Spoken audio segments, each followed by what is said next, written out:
Oi, oi, né? Boa noite, pessoal. Opa, agora melhorou de novo. Boa noite, pessoal, tudo bem? Boa noite. Eu sou o Pedro Moreira, diretor artístico do West Jazz. Eu estou aqui trazendo para vocês hoje com o Samuel Lima, Furição Franqueira, nossa palestra do Jazz e Abolição, falando sobre essa data importante, né, sobre esse processo importante da história brasileira. E queria que ele se apresentasse aqui para vocês. Vamos lá, Daniel? Estou aqui com a Rafaela, das Libras também. Vamos lá? E aí, gente, pô, vai ficar o som de fundo de boa pra vocês? Tá de boa? Tá com o som de fundo? Pode abaixar só um pouquinho o som. Tá ótimo, agora sim. E aí, gente, tudo bem? Satisfação aqui, o espaço. Agradecer aí o Jazz Zona Oeste e todo mundo que está mobilizado para o evento de hoje.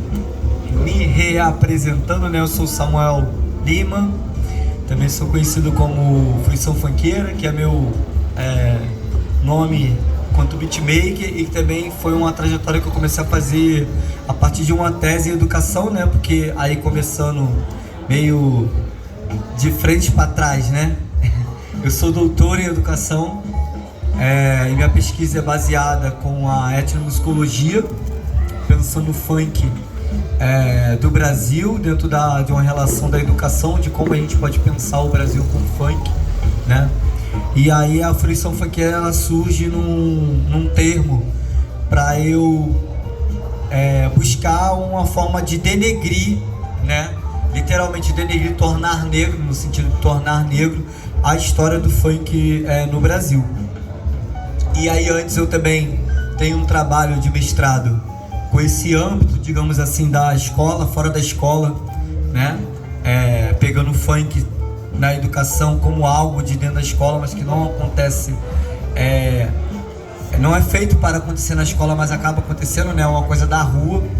Então eu tive uma aprendizagem com um ato da rua que eu também descobri no meu projeto de mestrado, né? Um outro projeto acadêmico, que ele é feito dentro da escola, apesar de ser da rua, que é a pichação. E aí eu aprendi um tanto sobre o que tem tudo a ver com o assunto hoje, né? Que tanto numa pesquisa quanto na outra eu estudei a história pensando numa relação diaspórica. Mas a diferença quando eu trago esse arcabouço etnomusicólogo, né? Com o funk, ele vem com mais, digamos, frutos da política, né? Mesmo porque quando eu fui pensar um fenômeno que era um crime e o outro que era tratado como crime, que é diferente, né? A pichação de fato é um crime, mas é coisa de preto também, é uma relação diaspórica que é construída nas cidades do Brasil. Aí o Rio de Janeiro apresenta isso com o Sharpie, né? E ali o funk é a mesma coisa, mas o funk ele é cultura, é tombado como cultura, e tem toda essa dinâmica, digamos, pós-abolição, né? E isso tudo também deixando claro assim que eu não sou de conservatório de música também, talvez isso tenha me ajudado para esse papo de É sempre bom a gente ter os olhares, né? Porque quando a gente está muito dentro da academia, a gente tem às vezes um olhar que é muito voltado para a estrutura musical, muito voltado para exatamente. Etnomusicologia exatamente, porque isso é super importante que o Pedro está falando, porque quando a gente entra num campo etnomusicólogo, ele entra numa relação de praxis, né, com a escuta, como um ato, por exemplo, político, a possibilidade de um ato político, né? Aí acho que um grande método que eu uso, inclusive, se chama praxis sonora, que é de um camarada xará, né, Samuel Araújo, daqui da UFRJ. Cara, Samuel, professor também. Né? Não, foi professor de todo mundo, né? O Samuca, ele é muito, muito, muito, muito velho. Ele é bem velho dentro dessa relação e de trazer essa expansão desses estudos assim, ele tem um movimento com sujeitos sociais diferenciados dentro desse lugar que é a formação em música, né? Como eu disse, a minha primeira formação não é nem educação, inclusive, eu sou assistente social, mas a minha relação com música veio a partir da etnomusicologia depois de um trabalho de mestrado. E aí essa relação me deu uma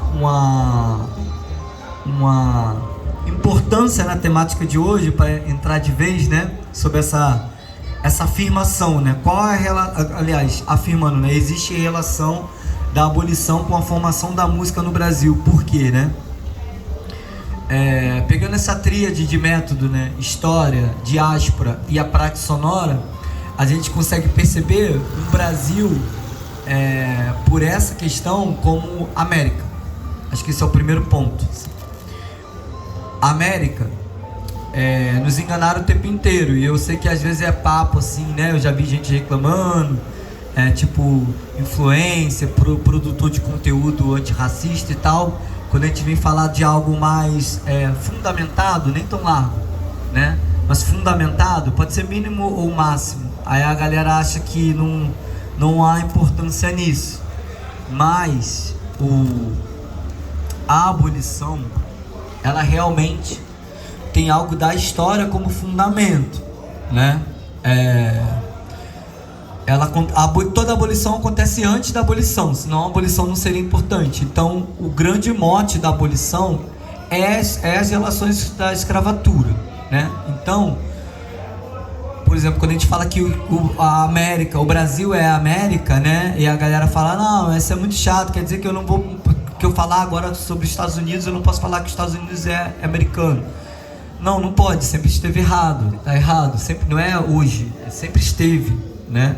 Porque os Estados Unidos, ele tem realmente uma contingência na educação geográfica e histórica, e ele mente sobre a construção de algumas relações da história mesmo, até sobre a Europa. Eles mentem, eles falam que o Brasil, sei lá, falar, por exemplo, espanhol, muitas das vezes, vocês já viram isso em filmes, né, e tal. Isso não é por menos, isso acontece dentro de escola pública nos Estados Unidos, né. Mas o que eu quero dizer é que quando a gente pensa a América ali da abolição, é que não só o Brasil, a abolição é importante para a construção da música, mas em toda a América, né, pegando todos esses países dessas três partes, né, que a gente chama de Sul, Insular e Norte. E aí dentro desse mote, particularmente o Brasil, que foi o último país a terminar a escravatura, ele vem com essa variada forma de história, sobretudo entre ali o século 17 até o 19, né, que é aí quando de fato oficialmente ali, né, 1888, tem a abolição. E aí existem outros pontos para isso, assim, que tem na história do Brasil, que aí dá essa estrutura do fundamento da abolição e a relação da música, né? O primeiro ponto é a relação, a situação da Inglaterra dentro desse desenvolvimento da escravatura aqui, né? Tipo, os países já estavam terminando ali no século 17 a escravatura.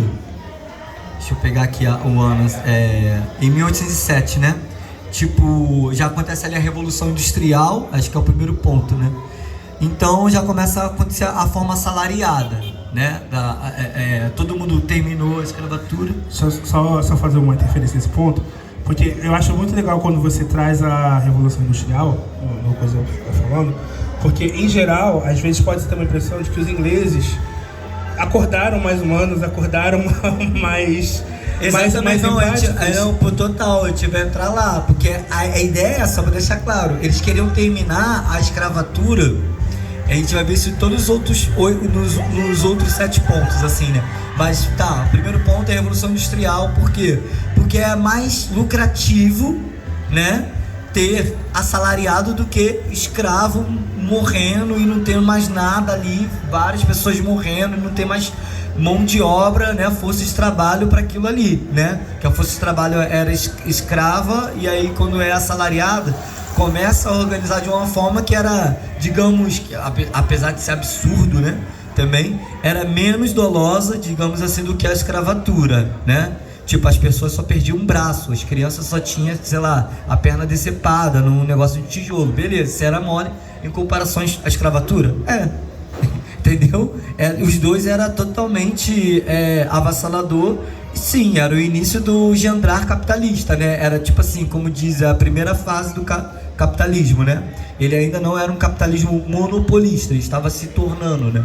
Que isso já é uma história contemporânea.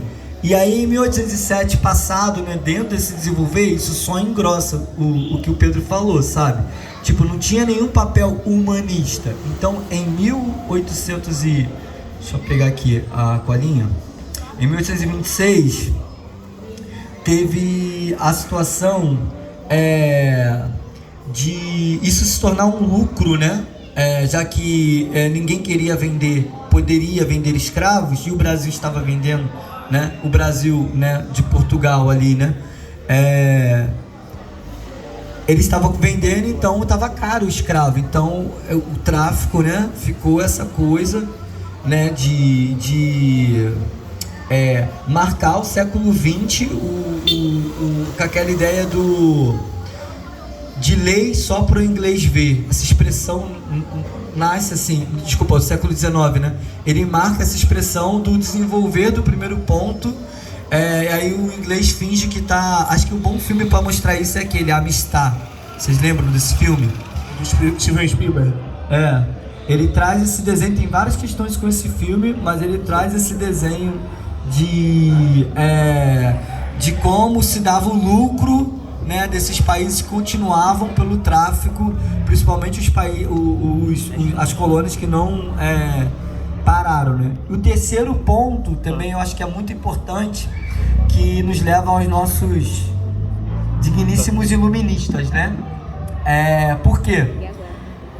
No primeiro e no segundo não acontece o fim da escravatura ainda. Vocês já entenderam, né? Que o Brasil tá ali e tal. Aí, tipo, em 1830 ali para 40, a França ela reforça o seu campo marítimo.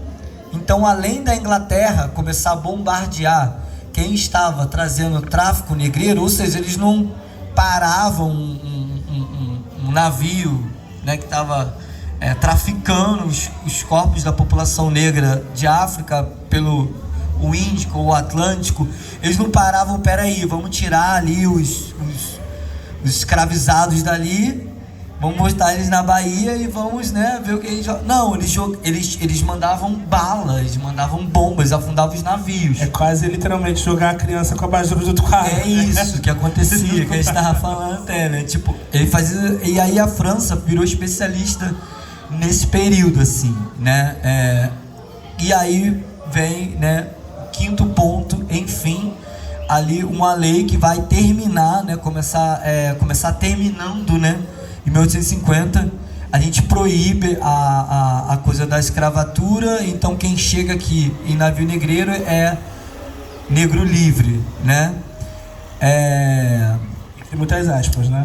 Porque tem aquela questão do filho, né, também, que aí é o sexto, livre, assim, né, jogado a doença que já chegou, né, do navio tudo escravocrata, né? Acho que essa é a melhor definição. Só o inferno, né? Aquelas pessoas viveram. E aí o que leva as leis, né? As leizinhas do Brasil para ficar fazendo, né? Aí tem essa coisa de o filho que nasce de escravo é livre apenas com 21 anos, então até 21 anos vai poder ser escravizado, ou seja, tem que sobreviver, né? Ou então a sétima, né, que é o sexagenário, né? Se você tiver menos até chegar a 60 anos para você, né, ficar uma pessoa livre. Só que quem é o escravo que chegava aos 60 anos, né? E esse escravo já tinha passado toda a possibilidade de dar lucro para ele também, né? Exatamente. E aí a gente chega ao oitavo ponto, que é, enfim, 1888, né? Essa relação da Princesa Isabel e tudo mais que a gente conhece e desreconhece a realidade do povo brasileiro, né? Porque ali a gente vê toda o início de uma organização, né, que fundamenta o racismo no Brasil de fato, com projetos políticos racistas.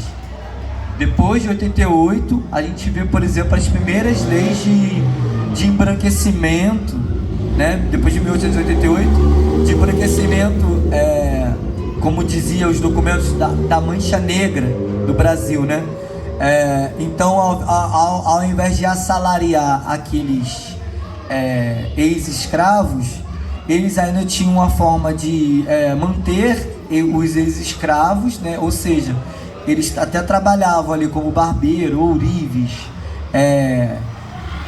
músicos, né? A gente vai entrar nisso aí, né? Mas eles eram praticamente donos também. Então, assim, tudo que aquele pessoa negra fazia de lucro e tal, era para... E muitas das vezes aqueles donos ou patrões dos negros eram esses imigrantes brancos da limpeza da Mancha Negra no Brasil, né? Que foi praticamente até os anos 30, vários documentos e projetos do Brasil para esse processo. 1930. Né? 1930. Deu os anos 30 de 1800. Exatamente. Que aí tem todo esse patamar, inclusive com a relação negra, né? Daí eu já tô pulando muitas coisas, mas colocando assim uma curiosidade, pra gente já ir direto ali na coisa da diáspora e da praxis sonora de te levar ali a música no fundamento, a música brasileira ou das Américas, né, pelas abolições, né? Em 1608 já se registrava tipo bandas negras, sabe? Tipo bandas de vários tipos, às vezes um dono tinha vários. O François de Laval, ele faz esse registro de pessoas negras tocando no Brasil, na Bahia, né, e tal, né, para variar na Bahia, né, a gente vê a força musical e a abolição na Bahia, né, também, tão qual essa parte das margens, né, que são de fato as Bahias, né, a gente vê isso na Bahia, no Rio de Janeiro, a gente vê ali no norte também, né, a parte literalmente das Bahias, as coisas da música e da Nigoma. Nigoma é o termo para o primeiro tambor em Yorubá, né? E que aqui na América ele dá essa formação da música ocidental ou da linguagem negra, quem sabe também, né? Dependendo do que a gente estiver falando, da coisa vernaculada, da coisa da oralidade. Por quê? A Nigoma, ela sobrevive, não é pela pele, pela caixa, como se forma um tambor. É o tambor que ficou na cabeça dos sobreviventes e daqui virando outros tambores, né? Acho que o melhor exemplo que a gente tem de Nigoma é no candomblé, quando a gente vê a tríade de tambores, né? Um hulé, né? Que até é muito parecidinho.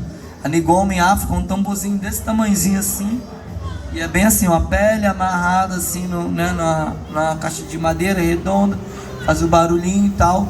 Mas essa memória, né, de acabar com tudo, menos com a Nigoma de cada um, que aí começa essa coisa quando a gente vai entrar nesse período da pós-abolição, né, que começa a criar essa relação dessa conjuntura musical, que o Brasil especificamente diferente das partes das Américas ali, eu acho que só tem outro destaque assim maior e que leva os outros destaques, digamos, menores, que são menores entre aspas, vocês vão entender porquê, né? Eu acho que tem duas músicas, tem dois sons que acontecem nas Américas. O primeiro é ali, né, a gente pensando aqui pra gente, é o samba aqui no Brasil, e o outro é o jazz nos Estados Unidos. A gente vê toda a música ocidental nigomada, tem muita coisa parecida, né? A salsa, por exemplo, ela parece muito, né, coisas do samba, coisas da música do Brasil, coisas da músicas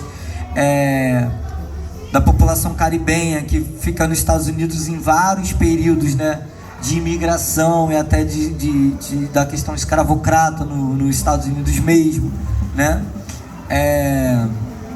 Essa questão do propriamente também da mistura mesmo, né, da relação do imigrante, né, do imigrante branco, se relacionar com os povos originários também, se relacionar nessa Nigoma, né? Todo mundo ali tem essa essa relação nas Américas. E aí o Brasil, o samba, ele tem toda essa relação nigomada, caçada, né? No século XX, diferente do século XIX, já que acabou a escravidão, né? Oficialmente a gente tem os intrudos, né? Que são essas coisas contra os capoeiras, contra o samba, contra as rodas de samba. E aí, isso um pouco antes ali da mãe Seata, né? Que aí a mãe Seata ali, que não era qualquer negra, né? Ela não era qualquer tipo de gente. Já era uma pessoa negra abolicionada, né? Digamos assim. O marido, né? Que era um casal negro, assim, e mobilizava a sociedade negra numa conjuntura afro, né? Esse início do afro, né? E aí tinha toda essa conjuntura que chamava de quilombo ali por causa disso, porque tinha uma prática própria daquele lugar que outros lugares começaram a fazer também, porque eram negros e porque estavam se organizando nessa disposição de serem os primeiros brasileiros, né? Pós-abolição, digamos assim, os primeiros brasileiros negros, as primeiras brasileiras negras. Em si é a formação da cultura afro-brasileira, né? Eu acho que a importância da abolição é isso também. Antes da abolição não tem cultura afro-brasileira, depois da abolição vai ter, né? E o que é a cultura afro-brasileira? Né? O que é o afro? Né? A gente pegar essa cultura, a gente sabe, né? É o que se movimenta em teias, em redes, né? Tem as contradições, tem as mudanças, tem as misturas, né? Aí beleza, isso é cultura. Agora, o afro, ele é aquilo que não é puro, né? Ele mostra afro porque ele traz um lugar de um não lugar, né? Por que a importância de um não lugar? Para manter a forma de conhecer, de buscar, né? Quando a gente se diz que algo é afro, porque ali vai ter raízes e não é só uma raiz, né? Como eu disse, por exemplo, se a gente pegar no nosso campo afro o samba, a gente vai ver sim a relação, sei lá, né, de músicas da Europa que teve por aqui, né, portugueses, italianos, né? Mas se a gente for ver essa Europa, é uma Europa cigana, é uma Europa do não europeu, né?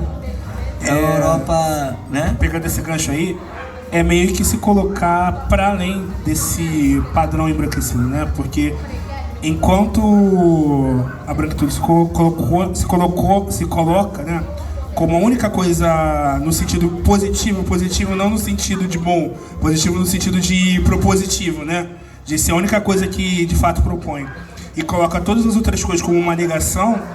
Se colocar já à margem disso já é se colocar como uma negação de toda a cultura estabelecida, né? Sim, não, é exatamente isso. E aí a gente vê hoje isso no nosso cotidiano com as relações negras, que são, de fato, com conhecimento negro, né? Tipo, por exemplo, por isso que a gente vê essa comparação com tratamento de culturas como o funk, que é super atual, mas a gente vê o funk sendo caçado igual eram os capoeiras. Por que isso? Né? Porque é negro. Ué, mas só por causa disso? Porque o Brasil, ele teve vários projetos que em suas linhas mantêm uma relação política, econômica, cultural, de educação, né? Que nega o próprio negro. A ideia do negro no Brasil é para ele se auto-odiar, porque isso é uma construção da América, né? A América, ela faz isso. Inclusive os Panteras Negras, que vocês devem conhecer, que não é da Disney não, tá, gente? É o Pantera Negra mesmo. O Black Panther for Self-Defense, né? Block Party, que é o Partido dos Panteras Negras para autodefesa. E aí, o M-Turi, ele manda esse papo, né? Sobre vou dar até esse gancho assim, né? Pra gente fazer um debate, assim. a gente já tá falando muito. O panafricanismo, ele é um projeto. Por que ele é um projeto? Pro negro dominar tudo, e aí tudo que é do branco virar do negro? Não, né? Mesmo porque isso já existe. Existe. E aí é o que o Pedro falou. A pessoa negra que tá no lugar do branco, ele é uma pessoa embranquecida, ponto, tá dito. Ele é uma pessoa negra, ou seja, ele sabe que é uma pessoa negra, mas ele tá negando aquilo, ele não quer saber das questões negras. Sei lá, vou dar um exemplo da nossa atualidade, assim. A gente vê um influencer incrível e tal, qualquer coisa, que aí, sei lá, o cara é rapper, o cara não sei o que lá, o cara fez um quadro, estourou lá na exposição, não sei o que lá, do show do BK, tanto faz. Tipo, figurar o cara aqui de vários bilhões de views no Instagram, sei lá, pegar essa Big Tech aí. Aí o cara vai lá e faz bagulho de tigrinho, tá ligado? De propaganda de tigrinho. Aí é complicado. Então, ele não é antirracista, desculpa, não é. Entendeu? O antirracismo, ele vai vir com um projeto. Igual o panafricanismo, ele vai vir com um projeto. E existe projeto antirracista? Existe. Existe projeto panafricanista? E qual é o mote de todo projeto panafricanista? É enxergar, como o Kwame falou, é enxergar os Estados Unidos como o maior inimigo da população negra de todo o mundo. E ele estava falando isso no discurso, falando do Brasil vivendo a ditadura militar, que foi um discurso que ele fez nos anos 60, depois que ele ficou uns 2 dias aqui no Brasil no período da ditadura. E nisso o Huey Newton estava baleado e preso, o Bob Seale estava foragido, porque a CIA estava atrás dele também, né, que são os 2 fundadores do Pantera Negra. Um pouco depois o Fred Hampton foi assassinado, né, e aí aquela caça toda, e aí toda aquela separação também dos próprios Panteras Negras, porque tinha gente que não concordava com algumas coisas, um com o outro, com o próprio Kwame Ture, que era o presidente na época que o próprio Huey Newton escolheu ele, né?